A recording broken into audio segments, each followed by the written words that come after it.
Sa gitna na abalang lansangan na Maynila, Catherine Bernardo naglalakad siyang mag-isa, naliligaw sa sarili niyang pag-iisip, hanggang sa maparalisa siya na hindi inaasahang sulyap. Isang matandang babae na may tahimik na presensya ay gumagawa ng isang bagay na hindi mahuhulaan na sinuman. Simple, ngunit puno ng damdamin, ang mga salita ay tumatagos sa kanyang puso at gumising sa mga alaala na akala niya ay nakalimutan na niya. Mababago kaya na hindi inaasahang pagtatagpo ang lahat sa ilang segundo. Tuklasin ang kwentong tatatak sa iyong puso.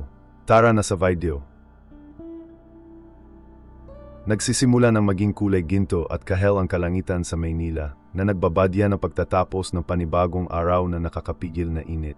Bandeng alas 6:30 ng gabi, at ang sikat ng araw ay sumasalamin sa konkreto at salamin na harapan ng mga gusali, na nagbibigay ng mahabang anino sa mga abalang lansangan. Ang lungsod ay puno ng buhay. Itinulak ng mga nagtitinda sa kalye ang kanilang mga kariton na kargado ng sariwang prutas. Ang mga kulisap na nagugong malapit sa mga ilaw ng kalye na nagsisimula pa lang magsindi. At ang amoy na inihaw na lechon ay nahaluan ng mga usok ng mga sasakyan at bus na dumaraan. Sa gitna ng lahat ng lakas na ito, mag-isang naglakad si Catherine Bernardo. Kalmado ang mga hakbang, halos hinihigop ang kaguluhan sa paligid na para bang nasa sarili niyang tahimik na bula. Nakashoot si Catherine na simpleng damit na kulay cream na bahagyang umindayog sa mainit na hangin sa ilog Pasig, at isang pairs na puting sneakers na nagpapakita na ng mga senyales ng pagsusuot. Ang kanyang kayumangging buhok ay mahinang bumagsak sa kanyang mga balikat, at ang kanyang tingin ay nakatutok sa lupa, na sumasalamin sa isang isip na malalim ang inisip. Naglakad siya sa abalang kalye ng Quiapo. Iniiwasan ang mga nagmamadaling taon ngunit hindi niya napapansin ang mundo sa paligid niya. Ang kanyang isip ay nasa ibang lugar, kamakailang mga alaala ng isang maigting na pagpupulong, mahihirap na desisyon na kailangang gawin, at ang nakakainis na pakiramdam ng pamumuhay sa isang bagay na tila mas malaki kaysa sa kanyang sarili. Habang siya ay naglalakad, ang kanyang mga mata ay kumukuha ng mga detalye na karaniwang hindi napapansin. Isang bata na nagtitinda ng mga makukulay na lobo, ang off-key na pagkanta ng isang musikero sa kalye, ang metal na kislap ng mga barya sa ilalim ng isang sombrero na nakalimutan sa isang bangketa. Ang lahat ay tila hindi nakakonekta, ngunit sabay-sabay na sinisingil ng kahulugan. Ramdam ni Catherine ang bigat ng bawat maliit na eksena, na para bang bawat fragment ng buhay urban ay may dalang mensahe na hindi pa niya naiintindihan. Noon, sa gitna ng halos automatikong gawaing ito ng mga hakbang at pag-iisip, na may nakatawag sa kanyang etensyon. Isang matandang babae ang nakatayo malapit sa isang fruit stand. Awak ang isang pagod na wicker basket na puno ng mga mansanas at mangga na sumasalamin sa mainit na liwanag ng hapon. Ang kanyang mga mata, bagamat pagod na sa katandaan, ay nagpahayag na tindi na tila tumatagos sa karamihan. May kung ano sa paraan ng pagmamasid niya sa mga dumadaan na nagpabagal kay Catherine, halos hindi na mamalayan, nakaramdam ng kakaibang kuryosidad na may halong bahagyang pagkaabala, na para bang ang tahimik na presensyang ito ay humihingi ng etensyon. Tumigil sandali si Catherine, huminga na malalim, at tila nawala ang ingay ng lungsod. Tila nakita siya ng babae sa paraang hindi nakikita ng iba, na tila binabasa ang kanyang kaloob-loobang pag-aalala. Isang bagong pakiramdam ang nagsimulang tumubo sa loob niya, magkahalong pag-asa at pangamba, isang bagay na hindi niya may paliwanag. Hindi lang curiosity kung ano ang susunod na gagawin ng Bobby. It was something deeper, a silent calling that stirred emotions Catherine hadn't even know exists within her. Nagsagawa siya ng ilang mas maingat na mga hakbang, naramdaman ang hindi pantay na texture ng bangketa sa ilalim ng kanyang mga paa, ang init na hapon na nananatili sa kanyang balat, at ang halimuyak na hinog na prutas na humahalo sa polusyon sa trapiko. Ang bawat detalye ay tila pinalaki, na parang bumagal ang oras para lamang sa kanya, na nagpapahintulot sa bawat paggalaw at bawat sulyap na maramdaman ng may pinakamataas na intensity. At sa sandaling iyon, hindi alam ni Catherine, ngunit malapit na niyang maranasan ang isang sandali na magbabago sa kanyang pananaw sa buhay, sa kanyang sarili, at sa kapangyarihan ng isang simpleng pakikipagtagpo na tao. Habang unti-unting naglalaho ang araw sa likod ng mga gusali na Maynila, na naghagis na mahahabang kulay kahel na anino sa Quiapo Street, naglakad si Catherine patungo sa babae. Tumitibok ang kanyang puso, hindi pa rin sigurado sa kanyang maririnig. Ngunit isang bagay sa loob niya ang nagsabi sa kanya na ang hapong ito ay hindi magiging katulad na iba. May nagsabi sa kanya na ang hindi inaasahang pagtatagpo na ito ay magsisimula ng isang karanasan na magpapabago sa kanyang buhay ng tahimik ngunit malalim, na nag-iwan ng bakas ng damdamin at pagminimuni na mararamdaman ng higit pa sa kasalukuyang sandali. Ilang hakbang na lang ang layo ni Catherine Bernardo sa ginang, pero may nagpabagal pa sa kanya. Ang ingay ng lungsod ay tila isang malayong backdrop, at ang nakapalibot na mga tao ay naging isang uri ng bumubulusok na ambon, halos hindi naugnay sa tindi na sandali. Ang ginang, na nakatali sa isang simpleng bon, ay nakatayong matatag, ang kanyang tindig na payapan ngunit puno ng presensya. Ang kanyang mga mata, malaki, malalim, at marubdob na nagpapahayag, ay napatitig kay Catherine sa nakakagulat na kalinawan, na para bang nakikita nila hindi lamang ang kanyang hitsura, kundi ang ipoipo ng mga saloobin at damdamin na nakatago sa likod ng mga tampok na iyong actress. Ito ay isang tingin na sabay-sabay na naghahatid ng karunungan, pakikiramay, at isang kidlat ng kalungkutan. Walang paghatol, tanging ang dalisay, direktang pangunawa ng isang kaluluwa na kinikilala ang iba sa sakit. Nakaramdam si Catherine ng panginginig sa kanyang gulugod, at saglit, parang huminto ang oras. Bawat detalye ng babaeng iyon ay tila may dalang sariling kwento. Ang kasalanan na hawak niya ang basket ng prutas, ang maliliit na linya sa kanyang mukha na nagsasabi na maraming taon na karanasan, at ang paraan ng paggalaw ng kanyang mga daliri. Halos parang kumpas na ngunit nag-aalangan, naghihintay na tamang sandali. Habang naglalakad ang dalaga, hindi makaalis ang mga mata nito sa babae. Para bang ang tahimik na koneksyong iyon ay lumikha na isang hindi nakikitang tulay sa pagitan ng dalawang ganap na magkaibang buhay. Isang kilalang tao na namumuhay sa spotlight at patuloy na atensyon ng publiko, at isang ordinaryong babae na naglalakad sa Quiapo na may dalang hindi katanyagan kundi mga karanasan na humubog sa kanya sa katahimikan. Ang kaibahan sa pagitan nila ay hindi nakabawas sa tindi na sagupaan. Sa kabaligtaran, ginawa nito ang bawat segundo na makakuha ng emosyonal na timbang. Natural na alam ni Catherine na may malalalim na mangyayari, isang bagay na lalampas sa pagkakataon na isang simpleng pagtatagpo sa lansangan.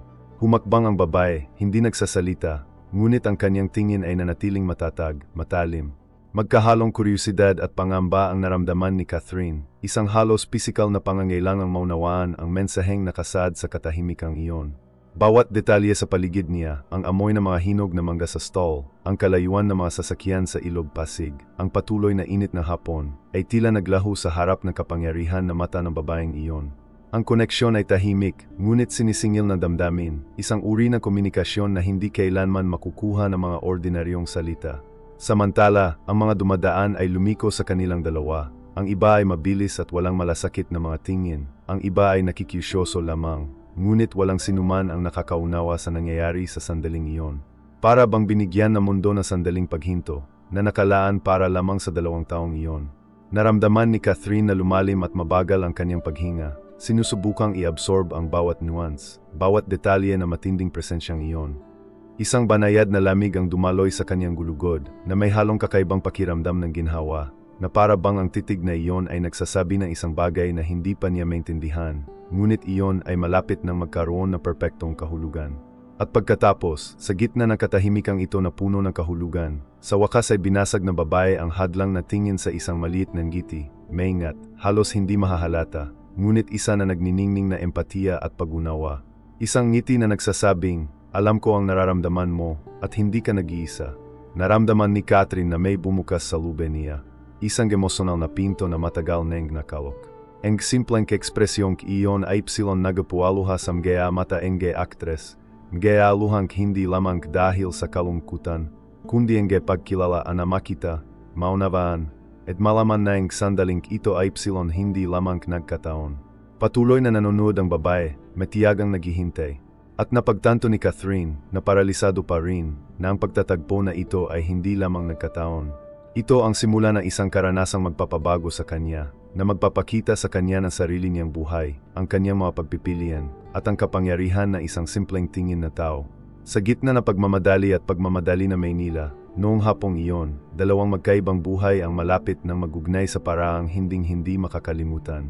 Ang katahimikan na namagitan sa pagitan ni Catherine Bernardo at na matandang babae ay tila may kahulugan. Ang malayong pagmamadali at pagmamadalian ng Quiapo Street, kasama ang mga nagtitinda sa kalye at nagmamadaling mga driver, ay tila naglaho, na para bang ang lungsod ay nagbigay ng puwang na eksklusibo para sa sandaling iyon. Ramdam ni Catherine ang pagtibok ng kanyang puso, bawat kabog ay umaalingaw-ngaw sa kanyang mga inisip, habang ang mata ng matandang babae ay nanatiling matatag, matindi, na naghahatid ng halos maternal na presensya. Pagkatapos, sa wakas, ang boses na matandang babae ang bumasag sa katahimikan, kalmado, matatag, ngunit sinisingil na isang emosyon na tumagos sa dibdib na nakikinig. Anak, Simula ng babae, gamit ang simpleng ngunit malalim na tono na tipikal na matatanding babae sa Pilipinas. May mga pagkakataon sa buhay na hindi natin namamalayan kung gaano natin dinadala sa ating mga balikat. Ngunit kahit sa pinakamadilim na araw, ang pagmamahal at katapangan ay laging nasa atin, naghihintay na gabayan tayo.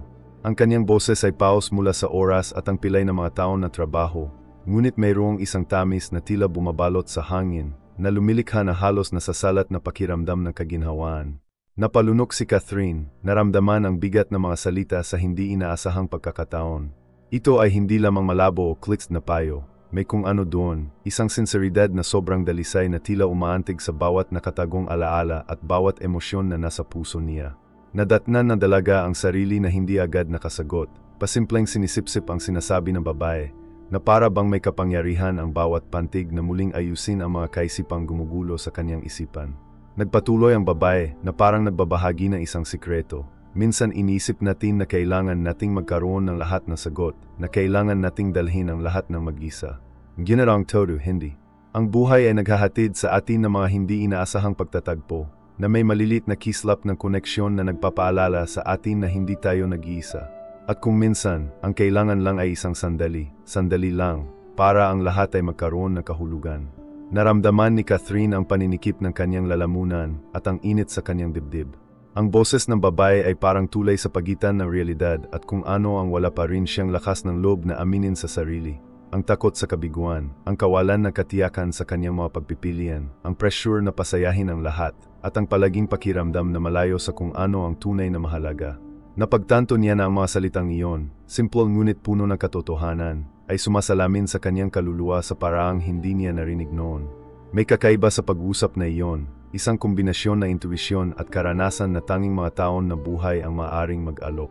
Tila nakita ng babae hindi lang ang taong nasa harapan niya, kundi ang bawat tahimik na pakikibaka, bawat munting tagumpay at pagkatalo na lihim na dinadala ni Catherine.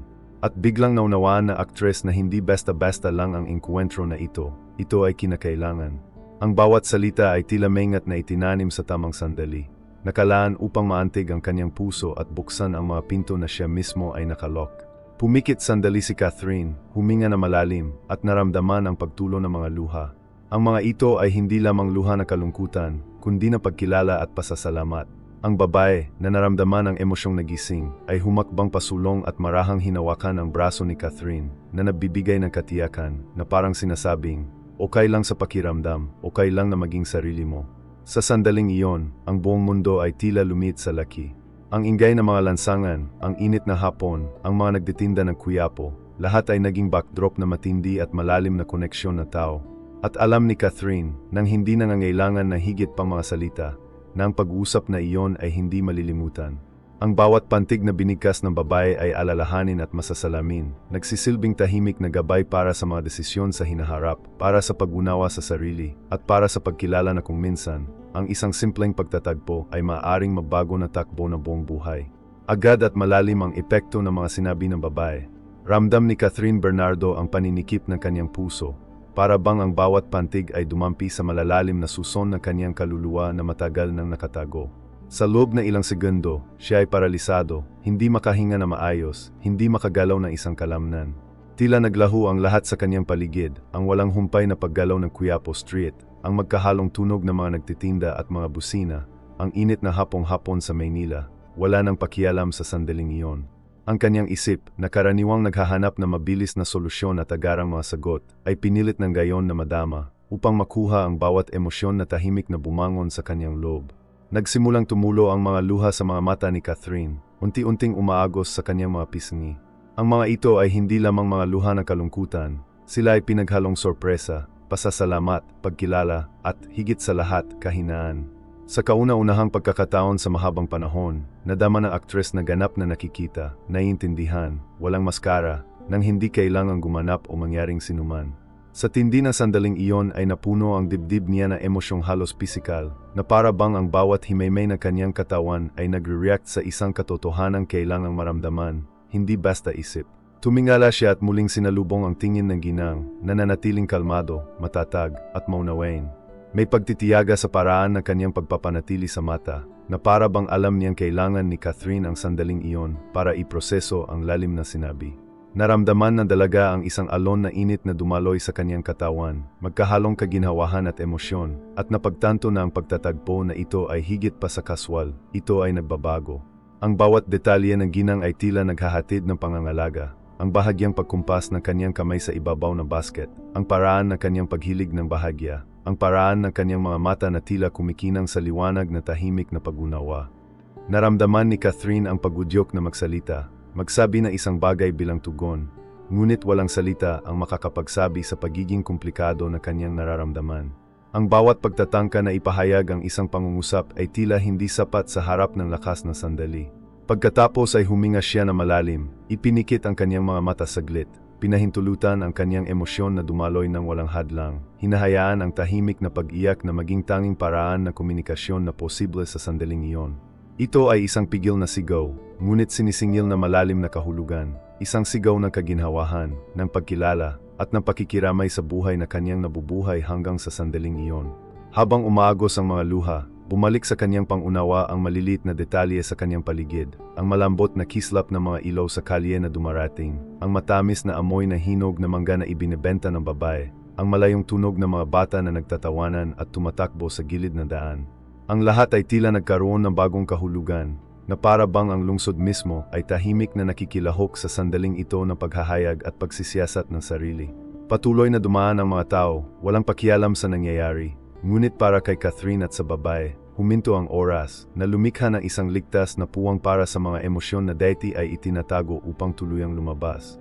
At sa sandaling iyon, ang nagsimula bilang isang simpleng pagtatagpo ng pagkakataon ay nabago sa isang matalik at emosyonal na karanasan. May naramdaman si Catherine sa loob ng kanyang pagbabago na hindi na may babalik. Siya ay hindi na lamang ang aktres na naglalakad ng distracted sa kalye. Siya ay isang taong labis na naantig ng isang tunay na presensya na tao, sa pamamagitan ng mga salita na tumagos sa kaluluwa at gumising sa mga nakalimutang emosyon. Ang kanyang mabagal, tahimik na luha ay naging tulay sa pagitan ng kung ano siya at kung ano ang maaari niyang maging, na nabukas na espasyo para sa pagminimuni, mga alaala, at higit sa lahat, empatiya sa kanyang sarili. Huminga na malalim si Catherine, pinunasan ang mga luha gamit ang kanyang mga daliri, at sa wakas ay nakagawa ng isang mahinang ngiti, emosyonal pa rin. Ngunit sa sobrang gaan ay matagal na niyang hindi naramdaman. Ang pagtatagpo ay nagsimula sa isang tingin, nagpatuloy sa mga salita, at ngayon ay nagpakita na sarili sa dalisay na damdamin. Ang uri na emosyon na nagbabago hindi lamang sa sandaling ito, kundi sa paraan ng pagtingin ng isang tao sa buhay ng isang tao at sa mundo sa kanilang paligid. Habang humihinga na malalim si Catherine Bernardo, sinusubukang kontrolin muli ang kanyang emosyon. Isang baha ng mga alaala ang nagsimulang lumitaw. Ang bawat salita ay tila isang susi na nagbubukas ng mga pinto sa maingat na binabantayang mga alaala. Unang dumating ang mga larawan ng kanyang pagkabata sa Cabanatuan, isang tahimik na bayan sa lalawigan ng Nueva Ecija. Nakita niya ang kanyang sarili na tumatakbo sa mga bukid malapit sa elementarya kasama ang kanyang mga kaibigan. Ang sikat ng araw sa umaga ay nagliliwanag sa kanyang kayumangging buhok at ang pakiramdam ng kalayaan ay bumabaha sa kanyang dibdib. Ito ay isang panahon ng pagiging simple at purong kagalakan, bago ang mga panggigipit na trabaho at katanyagan. Pagkatapos ay dumating ang mukha ng kanyang ina, si Maria, na nagpapaalala sa kanya na mahabang gabing gising siya sa pag-aaral o pagsasanay para sa mga proyekto sa paaralan. Habang ang kanyang ina ay tahimik na pinagmamasdan siya, nag-aalalan ngunit puno ng pag-asa. Muling naramdaman ni Catherine ang nakaaliw na haplos ng kamay na iyon na madalas yumakap sa kanya. Naalala ang mga salita na pampatibay loob ng gayon ay parang malayuan ngunit malalim na makahulugang umalingaunggaw. Tila muling nabuhay ang bawat detalye, ang amoy ng kanin na niluluto sa palayok, ang malambot na tunog ng mga palad na pumapalakpak habang sinusubukang ituro ng kanyang ina ang kanyang mga lumang kanta, ang init na yakap pagkatapos ng pagkahulog o isang mahirap na araw sa paaralan. Pero hindi lang masasayang alaala ang lumabas.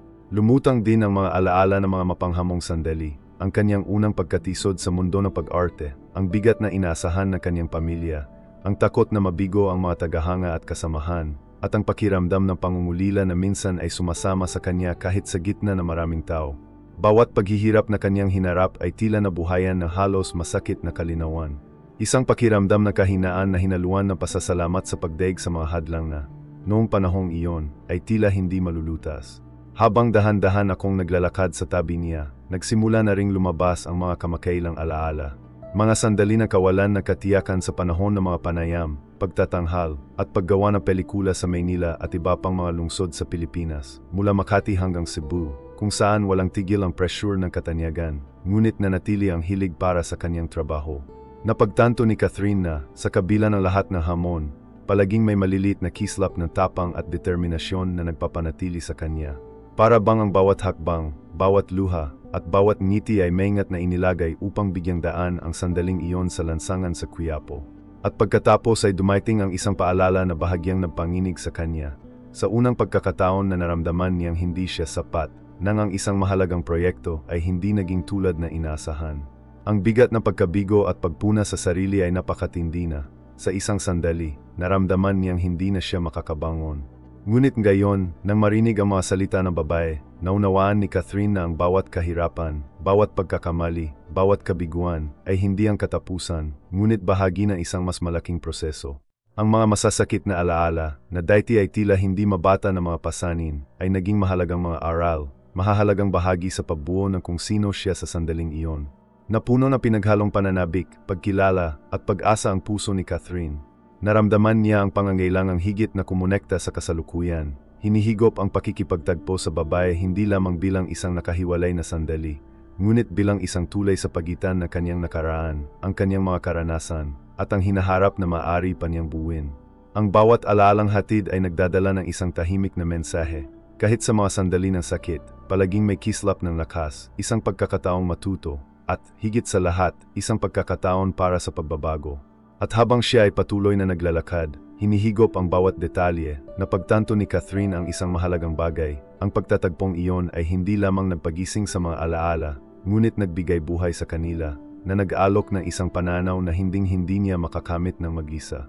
Para bang ang presensya ng babae ang nagbigay liwanag sa landas sa sarili niyang nakaraan, na naghanda sa kanya upang makita ang kasalukuyan at hinaharap ng may higit na kalinawan at tapang. Bawat emosyon, bawat alaala, ay kaakibat ng gayon na tahimik na karunungan na lumabas mula sa simple ngunit malalim na pagtatagpo na tao. Habang lumalabas ang mga alaala, at ang puso ni Catherine Bernardo ay tumitibok pa rin sa tindi ng kanilang pag-alala, may mas malalim na nabubuo sa sandaling iyon, isang koneksyon na tao na higit sa mga salita, titulo o edad. Ang matandang babae, sa kanyang matahimik na tingin at bahagyang naka-cross arm, ay nagpahayag na isang pakiramdam ng presensya na hindi nangangailangan ng paliwanag. Ito ay hindi lamang ang empatiya na isang taong naunawaan ang sakit o kabalakan. Ito ay isang tahimik, halos espiritual na kamalayan na nagsasabing, nakikita-kita, mahalaga ka. At sa maikling sandaling iyon, nadama ni Catherine na lubos siyang naunawaan, hindi lamang bilang isang sikat na artista o pampublikong figura, kundi bilang isang taong may mga takot, pagdududa, at mga pangarap tulad na iba. Patuloy ang walang humpay na pagdaloy ng Quiapo Crowd, nagmamadali at walang pakialam, ngunit walang pakialam si Catherine. Ang ingay na trapiko, ang amoy ng pelengke, ang daldalan at tawanan ng mga bata, lahat ay naging halos walang kaugnayang backdrops sa tahimik na intensity building sa pagitan ng dalawa. Napagtanto ng aktres na ang kanilang koneksyon ay hindi nangangailangan ng detalyadong mga salita, mga dakilang galaw, o pagpapakita ng pagmamahal. Ang kailangan lang ay ang tunay na presensya ng babae, ang paraan ng pagtingin nito sa kanya, ang banayad na init ng isang haplos, o ang simpleng pagtitiyaga na hintayin na iproseso ni Catherine ang bawat emosyong namumuo. Halos magical ang sensasyon, dalawang magkaibang mundo ang nagbanggaan, at ilang saglit, parang nawala ang buong lungsod. Ang koneksyon sa pagitan nila ay hindi isang bagay na may paliwanag ng makatwiran. Naramdaman ito sa kanyang dibdib, sa kanyang hininga, sa init na bumangon mula sa kanyang puso. Nadama ni Catherine na, kahit bilang isang taong naninirahan sa spotlight, ang karanasan ay dalisay at tunay, hindi nabibigatan ng mga panlabas na inaasahan o ang pampublikong imehe na kailangan niyang panatilihin. Sa unang pagkakataon, hinayaan niya ang kanyang sarili na maging simple, maging walang mga filter, walang maskara, at tatanggapin at intindihin pa rin. Bahagyang ngumiti ang babae, maliit na kilos, ngunit puno ng kahulugan. Ito ay isang ngiti na nagsasabing, hindi ka nag-iisa, kahit na pakiramdam mo na ang buong mundo ay laban sa iyo. Napagtanto ni Catherine, na emosyonal pa rin, na ang simpleng ekspresyong iyon ay dala ng lakas na ilang dekada ng karanasan sa buhay, ng tahimik na pagtagumpayan, at na empatiya na natamo sa paglipas ng panahon. Naunawaan niya na ang nangyayari ay hindi lamang isang pagkakataon, ito ay isang sandali na humanization, isang paalala na lahat tayo, anuman ang katanyagan o posisyon, ay nababahagi ng mga takot, saya, at kahinaan. Habang naglalakad silang magkatabi, nakaramdam ng ginhawa kay Catherine. Parang nagawa ng babaeng ito na ipahiwatig sa mga kilos at tingin ang lahat ng bagay na hindi kayang ipahayag ng mga ordinaryong salita. Ang labas na mundo ay nanatiling abala, ngunit sa loob na maliit na bulan ng koneksyon, mayroong kalmado, paggunawa at pagtanggap. Bawat hakbang nila pababa ng Quiapo Street ay nagpapatibay sa pakiramdam na may kakaibang nangyayari, isang bagay na higit pa sa simpleng pag-uusap o isang pagkakataong pagkikita. Kakaibang gaan din ang naramdaman ng aktres sa kanyang puso, na para bang ang koneksyong iyon ang nag-angat sa bigat na tahimik niyang dinadala. Iyon ang uri ng pakiramdam na nagugat sa kaluluwa, nagtatagal kahit natapos na ang pagtatagpo. Naunawaan ni Catherine na, sa kabila ng pagiging estranghero sa isa't isa, mayroong isang hindi nakikitang tulay na nagugnay sa kanilang buhay, kanilang mga karanasan, at kanilang mga damdamin, na bumubuo ng isang tahimik at malalim na samahan. Isang bono na nagpaalala sa kanya na, gaano man tayo mag-isa na humarap sa mundo, may mga sandali at tao na nagpaparamdam sa atin na tunay na nakikita at naiintindihan. At kaya, naglalakad pa rin na magkatabi, nanatili silang tahimik, ngunit ang katahimikan ay hindi na walang laman. Ito ay napuno ng kahulugan na may ibinahaging damdamin na may pagkakaunawaan sa isa't isa. Napagtanto ni Catherine na ang pakiramdam ng koneksyon na tao, napakasimple ngunit napakatindi, ay may kapangyarihang baguhin ang kanyang pangunawa sa kanyang sarili at sa mundo. Ito ay isang tahimik na aral, isang paalala na kung minsan ang tunay na presensya ng isang tao ay mas malakas kaysa sa anumang payo o dakilang kilos. Habang naglalakad siya ng dahan-dahan sa tabi ng babae, nakatutok pa rin ang tingin niya sa lupa at gulong-gulo ang mga inisip. Naramdaman ni Catherine Bernardo na may kung ano sa loob niya na nagsimulang muling ayusin. Bawat hakbang sa kahabaan ng Quiapo Street ay tila nagbibigay ng ritmo sa refleksyon na tahimik na bumabalot sa kanyang puso. Ang mga salita ng babae, simple ngunit tutuong-tutuo, ay umalingaw-ngaw sa kanyang kalooban, na pumukaw sa isang kagyat na pangangailangan na tingnan ng tapat ang kanyang sariling buhay.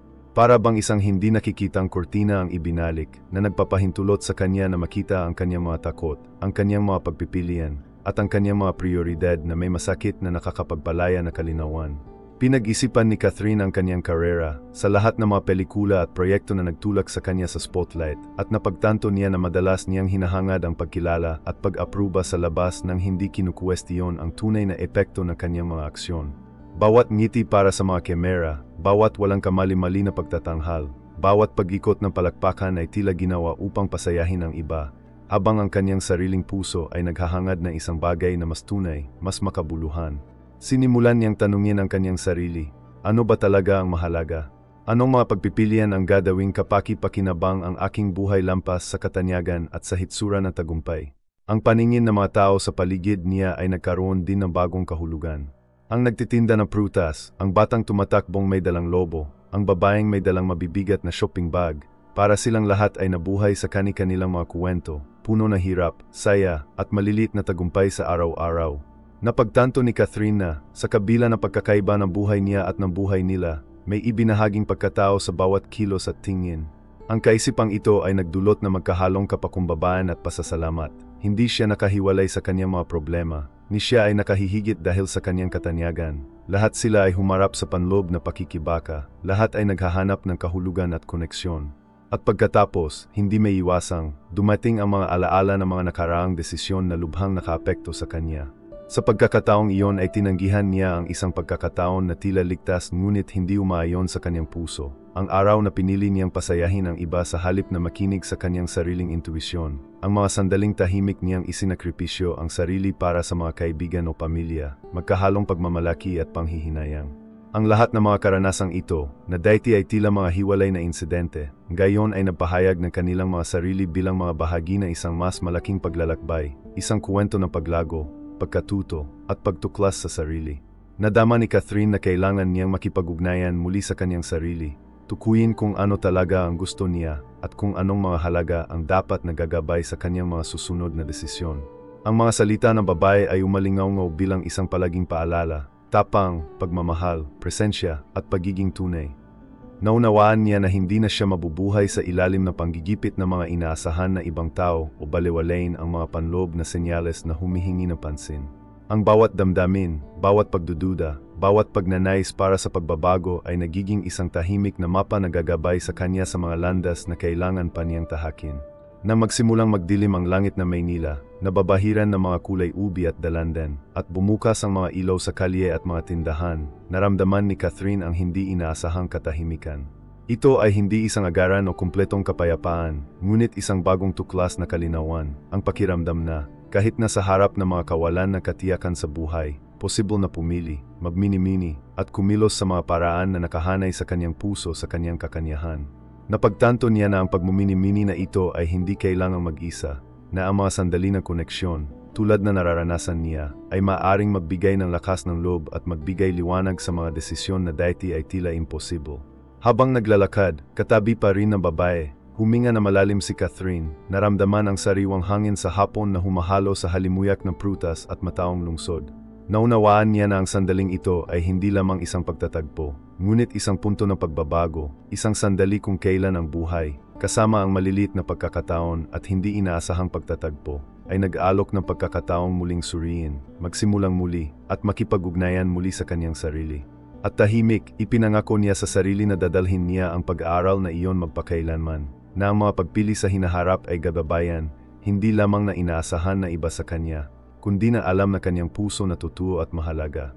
Nang magsimulang lumampas ang gabi sa Maynila, ang langit ay nagdidilim na sa malalim na bughaw at ang ilang bituin ay nahihiyang lumilitaw sa itaas ng mga gusali ng Quiapo. Naramdaman ni Catherine Bernardo ang isang tahimik ngunit malakas na pagbabago sa kanyang sarili. Ang pakikipagtagpo sa matanding babae, ang pag-uusap na puno ng karunungan, at ang pagbagsak ng mga alaala at pagmumini-mini ay lumikha ng isang pagbabago sa kanyang puso. Sa kauna-unahang pagkakataon sa mahabang panahon, nadama niya na ang buhay ay hindi lamang isang pagkakasunod-sunod na mga panlabas na inaasahan at ipinataw na mga obligasyon. Para bang isang ilaw sa loob ang nabuksan, na nagbibigay liwanag sa mga landas na dati ay nababalot ng pagdududa at kawalan ng kapanatagan.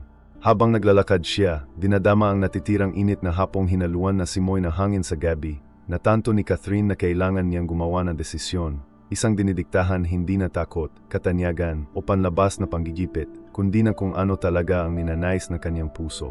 Malinaw na lumitaw ang pag-iisip. Gusto niyang mag-ukol na mas maraming oras sa mga proyektong tunay na nakaantig sa buhay, na nagbigay inspirasyon sa mga tao at lumikha ng mga tunay na koneksyon, tulad ng ginawa na hindi inaasahang koneksyon sa matanding babae. Ito ay isang sandali na tahimik ngunit mapagpasyang lakas ng loob, at ang bawat hakbang ay tila nagpapatibay sa bagong pagpapasya na ito. Nakadama ng kalayaan si Catherine nang mapagtanto niya na ang malilit na aksyon ay maaring magkaroon ng malaking epekto. Naalala niya ang Pilipinas bilang isang bansang puno ng mga kwento, ng mga simple, masisipag na tao, tulad ng kanyang mga kapitbahay sa Cabanatuan, at napagtanto niyang magagamit niya ang kanyang posisyon at boses hindi lang para libangin, kundi para magbigay ng inspirasyon, paggalaw, at pag-asa. Ang bawat proyekto, bawat shoot, bawat video, ay maaring maging isang pagkakataon upang kumonekta sa isang madla sa malalim at tunay na paraan. Isa itong desisyon na nagmula sa panloob na motibasyon, hindi sa panlabas, isang desisyon na nagpapakita kung sino talaga siya. Habang tahimik na nakatayo sa tabi niya ang babae, naramdaman ni Catherine ang pangangailangan na magpahayag ng pasasalamat hindi lamang para sa mga salita, kundi para sa tahimik na lakas na ibinigay sa kanya ng pagtatagpo. Napagtanto niya na ang hapon ay hindi lamang nagkataon, ngunit isang paalala na ang buhay ay nag-aalok ng mga hindi inaasahang pagtatagpo na maaring magbago ng mga landas, magbigay ng inspirasyon sa lakas ng loob, at magbago ng mga pananaw. Sa kanyang puso, nagsimulang mag-alab ang apoy na determinasyon. Hindi na siya gagabayan lamang ng kung ano ang inaasahan na iba sa kanya, ngunit sa sinabi na sarili niyang puso at intuisyon na ang tamang landas. Sa sandaling iyon, gumawa si Catherine na isang malinaw na desisyon. Maglalaan siya ng oras at lakas sa mga kwentong nakaantig sa mga totoong tao, na pumukaw na damdamin, at nagbubulay-bulay sa mga manonood sa kanilang sariling buhay.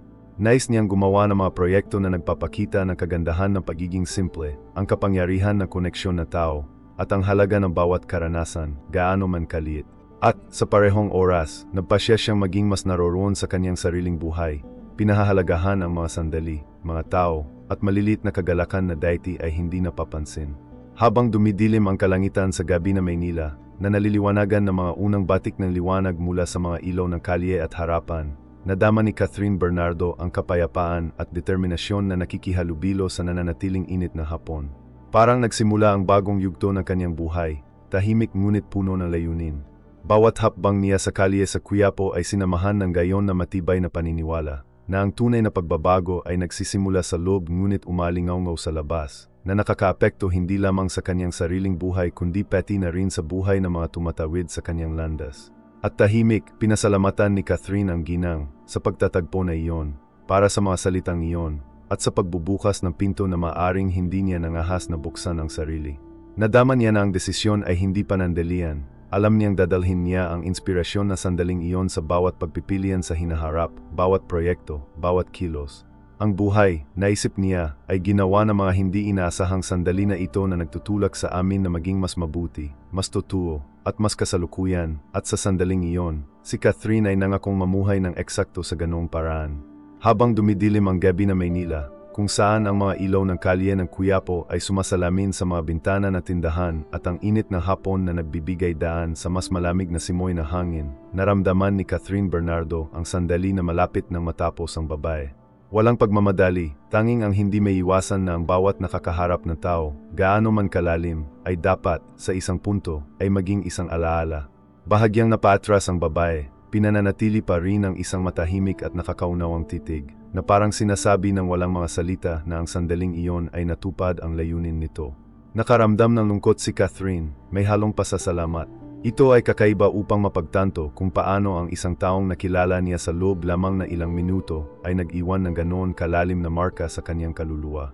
Bawat salita, bawat kilos, bawat tingin ay may dalang tahimik na kapangyarihan na umaantig sa kanyang pinakatatagong emosyon at gumising sa mga pagmumini-muni na hindi niya inaasahan sa araw na iyon. Nadama niya na, kahit papaano, ang babae ay naging gabay, isang taong tumulong sa kanya na makita ang mga panloob na landas at mga pagpipilian sa hinaharap ng may kalinawan at tapang. Ang malayong tunog ng mga sasakyan at mga nagtitinda ay naghalo sa simoy ng gabi, na lumilikha ng halos cinematic na kapaligiran. Napagtanto ni Catherine na wala na siyang kailangan kundi ang sandaling ito. Sapat na ang natutunan niya, sapat na ang naramdaman niya, at natanggap niya ang mga mahahalagang bagay. Isang pigil ng ngiti ang bumungad sa kanyang mukha, may bahid pa rin na sariwang luha, na para bang ito ang nakikitang manifestasyon ng lahat na nangyayari sa loob niya. Ito ay isang ngiti ng pagkilala, ng pagdunawa, at ng isang tahimik na pangako na hindi ito malilimutan. Ang babae, na naramdaman ang reaksyon ni Catherine, ay ngumiti pabalik, maliit at maingat, ngunit puno ng kahulugan. Isang kilos na nagsasabing, dalhin mo ito, at gamitin ng husto ang karunungan na tinataglay mong gayon. Pagkatapos, dahan-dahan, nagsimula siyang maglakad palayo. Ang kanyang mga hakbang ay magaan sa hindi pantay na bangketa ng Quiapo, ang mga ilaw sa kalye na nagbibigay liwanag sa kanyang silweta. Ang bawat hakbang ay tila sisingilin ng isang tahimik na biyaya, at napagtanto ni Catherine na, kahit na ang pisikal na presensya ng babae ay unti-unting mawawala, ang pakiramdam na koneksyon, pag-unawa, at empatiya ay mananatiling buhay sa loob niya. Pinagmasdan ni Catherine ang babae na lumalayo, hinihigop ang bawat detalye ng pamamaalam na iyon. Ang paraan ng kanyang mga balikat ay bahagyang yumuko, ang kanyang kulay abo na buhok ay sumasalamin sa dilaw na liwanag mula sa mga streetlight, at ang kalmadong ritmo ng kanyang mga hakbang ay lahat ay nag-ambag sa pakiramdam na ang sandaling ito ay hindi lamang isang pagtatapos, ngunit isang makabuluhang pagsasara ng isang kabanata. Ito ang kahangarangang paalam na nagtapos sa isang pagbabagong karanasan, na nag-iwan na puwang para sa mga bagong pagmumini-mini at pagpapasya upang mamulaklak. At habang nawala ang babae sa Quiapo Road, magkahalong lungkot at pag-asa ang naramdaman ni Catherine. Mapanglaw, batid na ang kakaibang sandaling iyon ay hinding-hindi na maulit sa parehong paraan, at umaasa na napagtanto na ang pagtatagpong iyon ay nagbigay liwanag sa loob niya. Isang liwanag na gagabay sa kanyang mga pagpili sa hinaharap, sa kanyang mga aksyon, at maging sa paraan ng pakikitungo niya sa mundo at sa mga taong nakapaligid sa kanya. Ito ay isang pakiramdam na ang isang bagay na mahalaga ay ibinahagi. Isang tahimik na regalo na hindi nangangailangan ng mga salita upang umiraw. Sa wakas, huminga na malalim si Catherine, naramdaman ang hangin sa gabi na humahalo sa natitirang init ng hapon at ang bango ng sariwang prutas pamula sa mga stall. Isang malabong ngiti ang nabuo sa kanyang mga labi, sa pagkakataong ito ay mas matatag, mas may kamalayan, na naghahatid ng pasasalamat, katahimikan, at ang katiyakan na ang hindi inaasahang pagtatagpo na ito ay nagbago sa kanyang pananaw sa buhay. At sa katahimikang iyon na minarkahan na damdamin at pagkilala, alam ni Catherine Bernardo na ang pamamaalam na ito ay hindi isang wakas, ngunit simula ng isang bagong yugto. isang ginagabayan ng pagiging tunay, katapangan, at ang simple ngunit malalim na kapangyarihan ng isang tunay na koneksyon na tao. Nanatiling walang galaw si Catherine Bernardo sa loob ng ilang segundo, habang pinagmamasdan ang walang tigil na pag-agos ng Quiapo. Nang gayon ay pakiramdam na may mahalagang bagay na nagbago sa loob niya. Naghalo ang pagbusina ng mga busina, ugong ng mga nagtitinda, at ang ingay ng mga batang naglalaro sa malayo, ngunit hindi siya inistorbo. May isang bagay sa kanyang puso na umalingaw-ngaw ng mas malakas kaysa sa anumang panlabas na ingay. Ang alaala ng tingin ng babae, ang kanyang simple ngunit makapangyarihang mga salita, at ang pakiramdam na ang tunay na koneksyon na tao ay maaaring magbago ng buhay sa banayad ngunit malalim na paraan. Tumingala siya sa skilin ng lungsod, kung saan nagsisimula ng kumikislap ang mga ilaw sa pagitan ng mga gusali, na sumasalamin sa ilog pasig na umaagos sa Maynila. Ang langit, gayon ay malalim na lila at hating gabi na asul, ay tila tahimik na sumaksi sa pagbabagong naganap sa loob. Hinahaplos ng hangin sa gabi ang kanyang mukha, dala nito ang halimuyak ng prutas, basang lupa, at hapong pinanghahawakan ang pangako ng mga bagong simula. Nakaramdam ng bagong gaan si Catherine, na para bang isang hindi nakikitang pasanin ang tinanggal sa kanyang mga balikat, na nag-iwan ng puwang para sa pag-asa, inspirasyon, at layunin. Sa gitna ng pagmumuni-mini nitong katahimikan, si Catherine ay nagsimulang ngumiti na mahina. Isang pigil ng ngiti, ngunit puno ng kahulugan. Iyon ang uri ng ngiti na nagsalin na masalimot na emosyon sa pagiging simple. Pasasalamat sa tahimik na pag-aaral, pagkilala sa kapangyarihan na malilit na koneksyon ng tao, at, higit sa lahat, pananalig sa sarili niyang kakayahang pumili ng mga landas na makatuwiran para sa kanyang buhay at sa mga taong nakapaligid sa kanya. Napagtanto niya na ang bawat kilos, bawat tunay na salita o hitsura, gaano man kaliit, ay maaring lumikha ng pangmatagalang pagbabago, kapwa sa kanyang sarili at sa mga nahawakan niya. Habang dahan-dahan siyang naglalakad sa bangketa, naramdaman ang tahimik na ritmo ng sarili niyang mga hakbang. Nagmini-mini si Catherine sa mga pagpipilian sa hinaharap. Alam niyang kailangang gumawa ng mahalagang desisyon, ngunit ngayon ay nadama niyang handa siya, mas may kamalayan, at konektado sa sarili niyang puso. Ang hindi inaasahang pagtatagpo ay nagtanim ng binhi ng katapangan at pagmumini-mini na mamumulaklak sa mas tunay na mga aksyon, maging sa kanyang karera, personal na relasyon, o kung paano niya nararanasan bawat araw. Ito ay ang katiyakan ng buhay, kasama ang malilit na sorpresa at hindi inaasahang pagtatagpo, ay may kakayahang gabayan tayo patungo sa mga landas ng kahulugan at paglago. Habang mahina ang ihip ng hangin at nawala ang mga huling kislap ng sikat ng araw sa likod ng mga gusali, huminto si Catherine Bernardo, pumikit, at huminga na malalim, hinihigop ang bawat sensasyon na sandaling iyon. Isang pakiramdam ng kapayapaan at determinasyon ang humawak sa kanyang pagkatao, na nagpapaalala sa kanya na ang halaga ng buhay ay nasa mga sandali na empatiya, tunay na koneksyon, at lakas ng loob na makinig sa intuisyon ng isang tao. Dahan-dahan niyang iminulat ang kanyang mga mata, tumingin sa abot tanaw, at may isang ngiti ng gayon ay matatag at payapa, na dama na handa ng magpatuloy. Dala ang tahimik na lakas ng pagtatagpong iyon na, bagaman maikli, ay nag-iwan ng walang hanggang marka. Nagpatuloy si Catherine sa paglalakad, nang gayon ay may determinadong mga hakbang at bukas na puso, nang sumapit ang gabi sa Maynila. Alam niya na ang paglalakbay sa buhay ay patuloy na magdadala ng mga hamon, ngunit gayon din ang mga pagkakataon para sa mga sandali na, tulad nito, ay pumukaw sa puso, magpapasiklab ng pagminimuni, at magbibigay inspirasyon sa positibong pagbabago. Ang lungsod ay nanatiling buhay sa paligid niya, ngunit para kay Catherine, ang lahat ay magkakasuwato. Ang karanasan sa matanding babae ay nagsiwalat ng kagandahan na sangkatauhan, ang kapangyarihan na empatiya, at ang kahalagahan ng pamumuhay ng may layunin. Sa kanyang mga mata na nagniningning at ang kanyang puso ay uminit, nagpatuloy siya, na may dalang pag-asa, inspirasyon, at isang malalim na pasasalamat para sa hindi inaasahang pagtatagpo na ito. Kung nagustuhan mo ang video na ito, mag-subscribe sa channel at i-on ang mga notification. Mag-diwan ng like para matulungan ang channel, at magkita-kita tayo sa susunod na kwento.